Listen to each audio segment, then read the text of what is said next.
স্বামীর বাসার ভাতের বড় দাম। কেন দাম?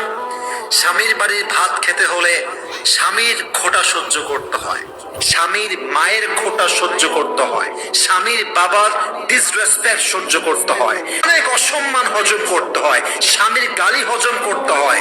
তাই মেয়েরা বলে স্বামীর বাড়ির ভাতের বড় দাম।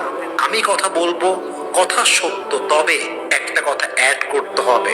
যদি আপনার স্বামীর বাড়ির ভাতের দাম এত বেশি মনে হয়, তবে মাথায় রাখবেন বিয়ের পরে স্বামীর বাড়ির ভাতের দাম যে পরিমাণ বেশি, আপনার নিজের বাপের ঘরের ভাতের দাম তার চেয়ে বেশি। বুঝবেন, জাস্ট তালাকটা নিয়ে বাসায় যান। 3 মাস থাকেন, 4 মাস থাকেন, স্বামী নাই তালাক হয়ে গিয়েছে, তখন বুঝবেন স্বামীর বাড়ির ভাতের দাম বেশি নয়, এখন তো মনে হচ্ছে বাপের বাড়ির ভাতের দামই বেশি হয়ে গিয়েছে। কথাগুলি দুঃখজনক হলেও এটাই বাস্তব।